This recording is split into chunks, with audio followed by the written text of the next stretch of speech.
HOUJIK THOKLIBA Irang Asina Meitei Punshinnabagi Phirep ama Shoidana Lourakkani HAINA HANNAGI LALHOULUP amagi LUCHINGBA SANAYAIMA phongdoraklि wafam asi lamyanba NK sana jawbagi kunipan suba laikidabagi ningsing thoramda makna phongdokhibane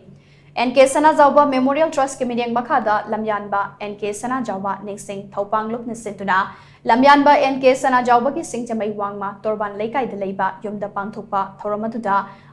SANAYAIMA hai Koki ga Meitei ga HANNAGI India lengang na pamliba pandamadu HOUJIK fawba phangdriba ma oibana Irang asi India lengang na LUCHINGBA honakiroi Miyam adumak wakhigani oirakliba phibam asi Meitei furuk ki pangal thudeke haibra natraga Meitei gi thauna thudeknaba thaurang tauribra haibasi oiriba phibam asina chingnadaba ngamde phibam asi aikoina kupna khanaba machangi Elected government ama laina asigumba irang ama lamdam asida thokhanba amade irang asi lakshinaba honadribasi yamna laibak thibane asigumba phibam asida laibak miyamna maruoina wakhal taba singna kari phirep lawgadagi haibasi khanthaba matam oire handaki tanja asida laibak miyam hupna amatoina phirep lawmina daba yadaba phibam ama lakani haibage achet pathazaba lai handaki phibam asida di Meitei singi marakta tokhai tanabagi thawong adu mami samkhigane Maramaduna Irang asi siba changmagi lanfamne masida aiga maga yanade haiduna leithokpa yaroi tongan ba section single laiba singsu kok chungsinaba mathau tai karigumba lengaga sina Irang asigi waroishin purakna bohanaraktrabade United Nations amadi yata international forum singda pifam thoi haina makna makata ke adu handak ki thengri film study ani thokpa punba yadaba gas loina sam thokhine ani kale ani khanbada maramdi Si was land from there, what Hanagadi put a moina, individual moina, Lanai Mima, Natavada, put a moina, she was land from Shoidana Masida, Aigamaga Yanade,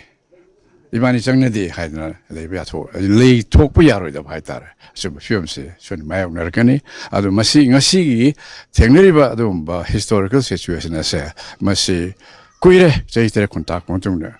So it's any of them see technology. Machina, Lepak, Manipur, Adagi, Meitei Phirep, HING,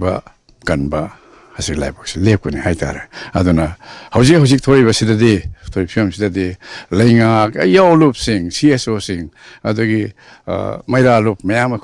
Mayam say, Amatoina, Waka, Punshinnabagi Phirep, Punshinnabagi Adu, Manipur, Ganba, Meitei Phirep, Ganbagi Matanga day, can have a single secondary name. Cocktogadona, Cocktonong with Donau, Cocktonong, Macandra Moid, losing one in low on now. Losing one way, Mating way, I don't put up on top tile.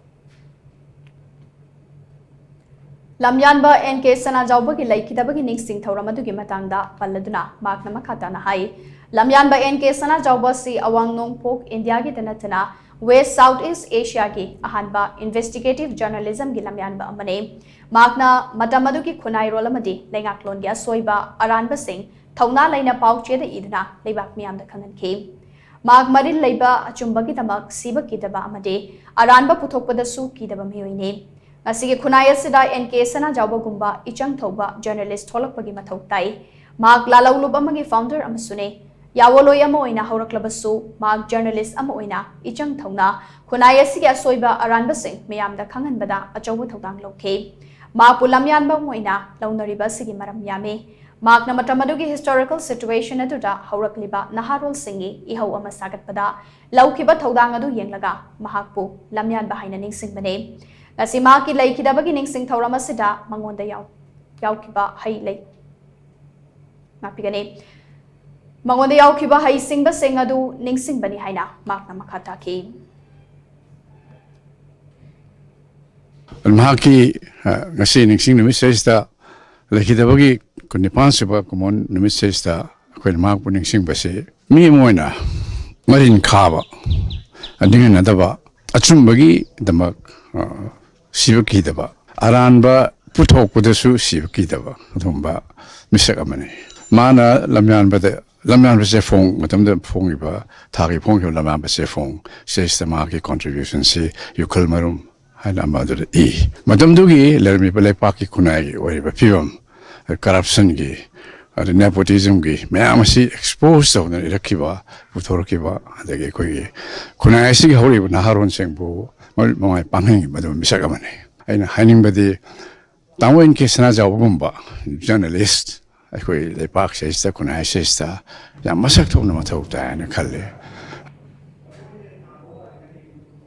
Ngasigi Thoramadu Laikidraba Lamyanba NK Sana Jawbagi Atafam Oidiba Singsamai Wangma Torban Ketri Laikai Delaiba Maki Inkol Delaiba Kubamda Miam Nahika Leka Tamtuna Ikai Kumnabut K. Ruinana THOKLIBA Irang Asina Laikidraba Singi Mafamda Minute Ani Tumina Leptuna Ikai Kumnabut K. Ngasigi Thoramadu retired IAS RK Nimai Manipur Human Rights Commission ki HANNAGI member Yambem Laba Amade Machalaima Amade Amkel ki advisor ki Hais Anandina Mathang Sidna Chief Guest President Amadi Guest of Honor in Sarukya K.